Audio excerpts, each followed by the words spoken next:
Hello guys, welcome to one more new video. भाई आज हम पढ़ने वाले हैं यार नोमैडिक एम्पायर के NCERT questions plus extra questions. ठीक है, जैसे कि मैंने वन शॉट जो था यार इस चैप्टर का वो अपलोड कर ही दिया था।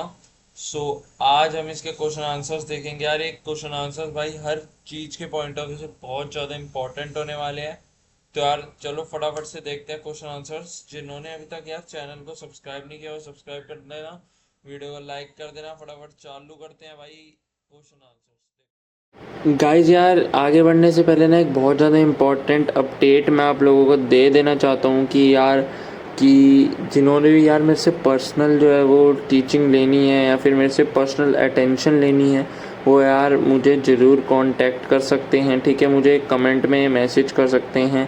बहुत ज़्यादा मिनिमल फ़ीस के साथ जो है यार मैं तुम उन सब स्टूडेंट्स को पर्सनल अटेंशन दूंगा एंड एज अ एक रिकॉर्ड अचीव करने में उनकी बहुत ज़्यादा हेल्प कर सकता हूँ। सो हिस्ट्री के लिए जिन्होंने भी मुझे मेरे से पर्सनल अटेंशन चाहिए वो मुझे कमेंट में मैसेज ज़रूर कर दे, तो मैं उन्हें ज़रूर उनका रिप्लाई कर दूंगा। Thank you. अब आगे देख लो तुम इस वीडियो को।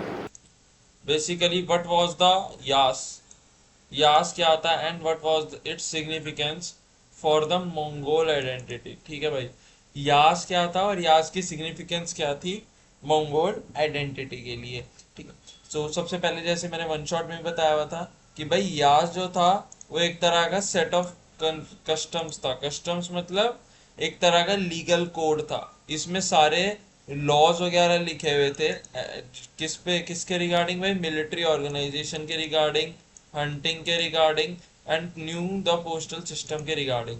इन चीज के रिगार्डिंग इसमें क्या लिखे हुए थे? लॉज लिखे हुए थे। तो बेसिकली तुम यास को एक सेट ऑफ कस्टम्स पहले बोला जाता था, बट गेंगिस खान ने इसे लीगल कोड में ट्रांसफर कर दिया था। इसने और क्या क्या करा भाई? इसकी सिग्निफिकेंस आ जाती है यहाँ से, ये पूरी इसकी देखो, यहाँ से इसकी पूरी सिग्निफिकेंस है। ठीक है, unity of the empire. Mongols जो थे वो बहुत ज्यादा यार एक डाइवर्स, जैसे हमें पता है वो मंगोल्स का ग्रुप बहुत ज्यादा बड़ा था। तो यास ने उनको एक कॉमन लॉ प्रोवाइड करा जिसने जिसको हर कोई फॉलो करता था।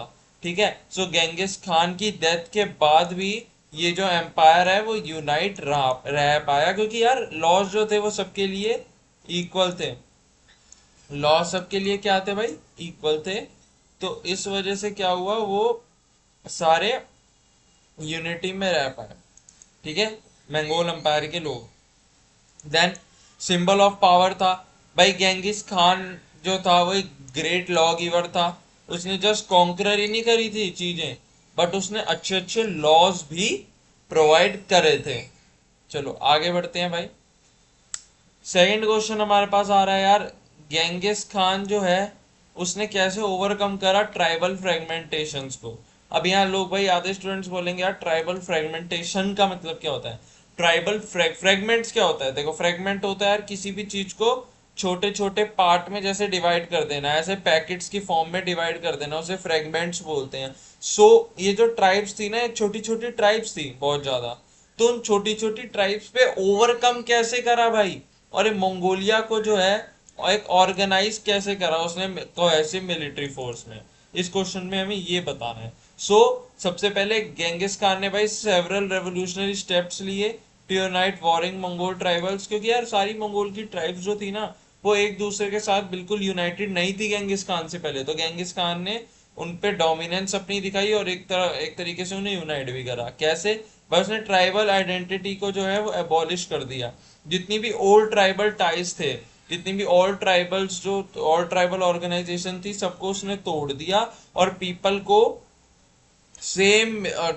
सेम मिलिट्री यूनिट्स, मतलब एक ही मिलिट्री कैंप में उसने इकट्ठा कर दिया डिफरेंट ट्राइब्स को। ठीक है, जिससे वो यूनाइट हो सके। देन डेसिमल सिस्टम फॉलो करा भाई। एक बहुत बढ़िया डेडिकेटेड इस पे मैंने शॉर्ट बनाई थी, जिन्होंने नहीं देखी वो शॉर्ट्स देख लेना वो वाली। उसमें मैंने बहुत तगड़े तरीके से समझा रखा है डेसिमल सिस्टम के बारे में।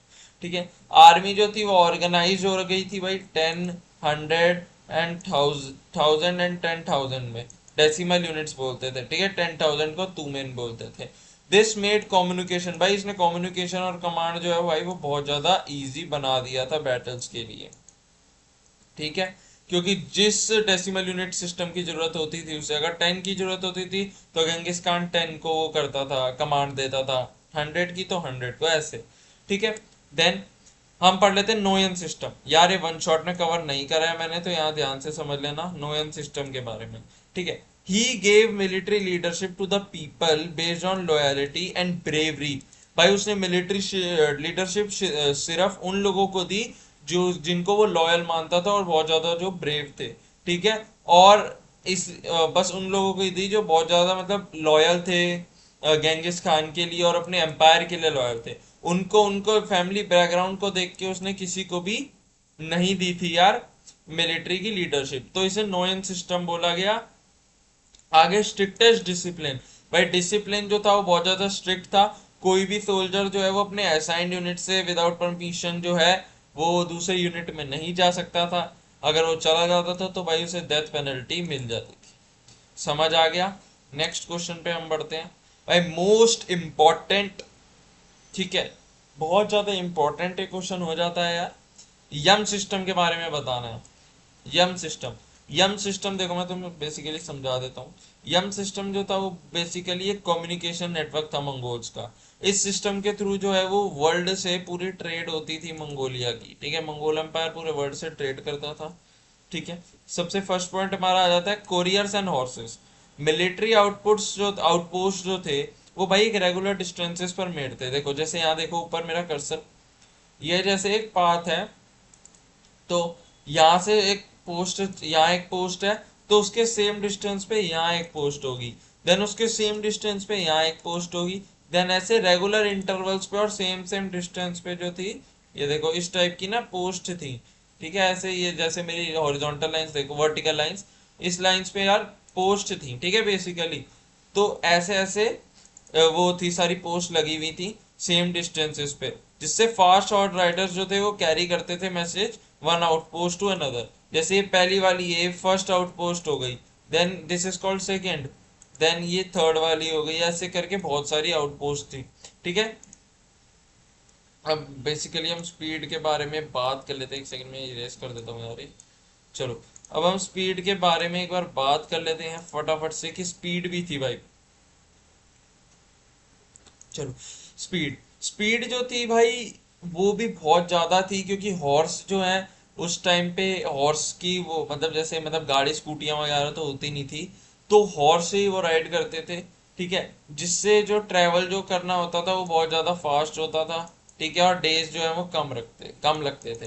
देन मोस्ट इंपॉर्टेंट इज कुबकुल टेक्स्ट। भाई कुबकुल टेक्स्ट क्या था?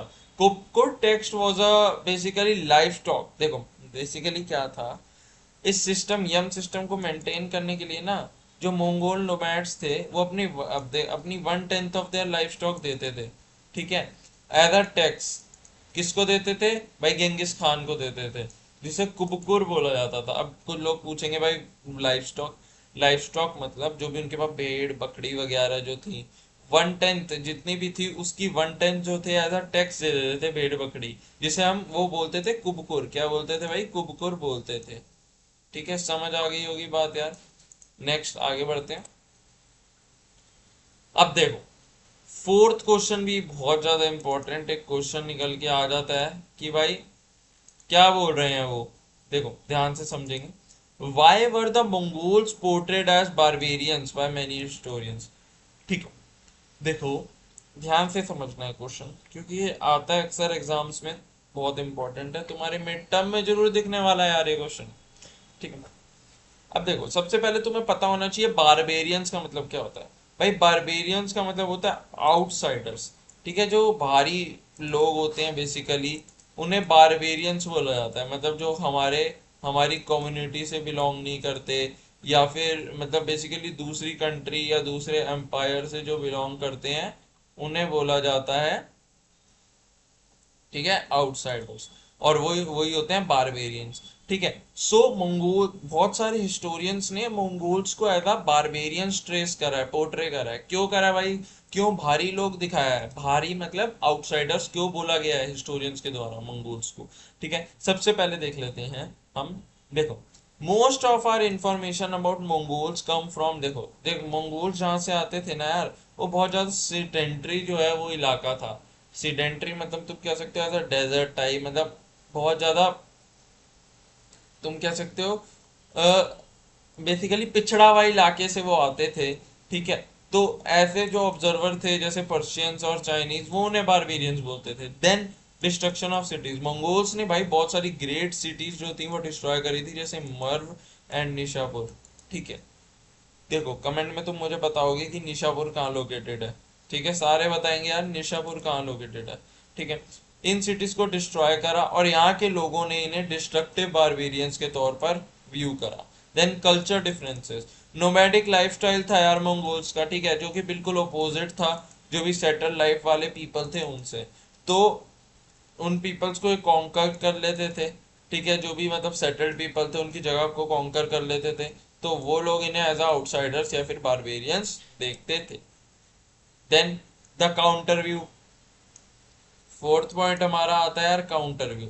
देखो, however modern historians argue they were not just barbarians, but modern historians देखो ये भी कहते हैं कि वो बारबेरियंस नहीं थे, but they promoted to Pax Mongolica. ये आया भाई इंपॉर्टेंट एक टर्म, पैक्स मंगोलिका। या मैंने वन शॉट में बोला था ये चीज इंपॉर्टेंट नहीं है, बट तुम्हें पता होना चाहिए। पैक्स मंगोलिका का मतलब मंगोल पीस होता है, जिसने सिल्क रूट को सेव करा वर्ल्ड ट्रेड के लिए। समझ आ गई बात। देन आगे बढ़ते हैं हम सबसे पहले क्वेश्चन फिफ्थ पे। ये भी इंपॉर्टेंट है यार, कुरुलताई बताना है हमें मंगोल पॉलिटिक्स में। कुरुलताई मैंने तुम्हें बताया था क्या होता है भाई, ग्रैंड असेंबली होती है मंगोल चीफटन्स की। ठीक है, चीफटन्स बेसिकली मंगोल्स के जो हेड होते हैं उनकी ग्रैंड असेंबली होती है। इसी असेंबली में जो है गेंगिस खान को जो है वो यूनिवर्सल लीडर, तैमुजिन को गेंगिस खान या फिर ग्रेट खान का वो दिया गया था, दर्जा दिया गया था। ठीक है, then legitimacy, it gave the leader the official stamp of approval from the all tribes. ठीक है, आगे बढ़ जाते हैं हम फटाफट। देखो, यहाँ तो तुम्हारे क्वेश्चन आंसर सारे मेन मेन मैंने यार कवर कर दिए हैं, बट ये ऐसा चैप्टर है ना कि इस एमसीक्यूज में कुछ इंपॉर्टेंट टर्म्स जरूर आ जाती हैं इस चैप्टर से, तो वो हम फटाफट पढ़ लेते हैं। ठीक है, कलर चेंज कर लें, एक सेकेंड में कलर चेंज कर लेता हूँ जरा, क्योंकि ना इसमें शायद ही दिखेगा, ब्लैक करना पड़ेगा मुझे। देखो, उलूस का मतलब क्या होता है भाई, उलूस का मतलब होता है टेरिटरी और fief given to Genghis Khan sons. देखो, गेंगिस खान ने ना यार कुछ कुछ टेरिटरी, जैसे रशियन का स्टीप रीजन हो गया, चाइना का कुछ रीजन हो गया, ईस्ट का कुछ रीजन हो गया, अपना साउथ का कुछ रीजन हो गया, वो अपने चारों बेटों में डिवाइड करा था। ठीक है, जो वो territory given to Genghis Khan sons जो थी, जो भी अपने उसने बेटों में डिवाइड करा था, उसे उलुस बोला जाता है। ठीक है, देन पैदा क्या होता है भाई, पैदा is a, this is not पैसा और रुपी। ठीक है, पैसा रुपी कुछ नहीं होता, पैदा अलग है। पैसा एक सेफ पास, जैसे मतलब बेसिकली डोमेस्टिक पास तुम कह सकते हो, डोमेस्टिक वीजा कह सकते हो तुम, वैसा था कि विद इन द एम्पायर, जो safe within the empire safe travel के लिए कैसा पास था। देन तामा, तामा जो था वो मिलिट्री कंटिजेंट्स थे। ठीक है, स्टेट देखो मैं बता रहा हूँ तुम्हें, जो जो जगह जो थी मंगोल एम्पायर के अंडर आती थी, जैसे निशापुर हमने पढ़ा, तो निशापुर में ना उनके मिलिट्री कंटेंजेंट्स थे। ठीक है, ये जैसे निशापुर है तो इस साइड कोई मंगोल का मिलिट्री कंटेंजेंट हो गया। ठीक है, जहाँ मंगोलिया की मिलिट्री रहती थी। ठीक है, तो उस जगह को तामा बोलते थे। ठीक है, क्या बोलते थे भाई, तामा बोलते थे। होप यार ये जो मैंने पूरी तुम्हें क्वेश्चन आंसर्स दिए हैं यार इस चीज के, वो तुम्हें समझ आ गए होंगे। वन शॉट भी मैंने इसका 25 मिनट में कवर कर दिया था मेरे भाइयों और बहनों। सो यार यही था आज का लेक्चर। ठीक है भाई, अगर तुम ये कर लेते हो एंड मेरा वन शॉट देख लेते हो ना यार, तो भगवान की कसम यार, तुम इससे ऊपर तो तुम्हारा आएगा ही नहीं कुछ, इससे ऊपर तुम्हारा नहीं आएगा यार, मैं तुम्हें बता रहा हूँ ना कि ये पढ़ लेना बस, ये question answer then one shot देख लेना मेरा। ठीक है, सो मिलते हैं फटाफट से नेक्स्ट चैप्टर के वन शॉट के साथ। सो यार thank you so much for watching भाई। ठीक है, चैनल को लाइक कर देना यार, सब्सक्राइब कर देना, शेयर कर देना। ठीक है, और यार गाइज भाई मेहनत कर रहा हूँ यार, उस हिसाब से पता नहीं क्यों सब्सक्राइबर्स मुझे नहीं मिल रहे हैं। सो प्लीज़ सब्सक्राइब भी कर देना यार चैनल को, है ना। सो चलो यार बाय, मिलते हैं फटाफट से नेक्स्ट वीडियो में। Thank you so much for watching guys, bye.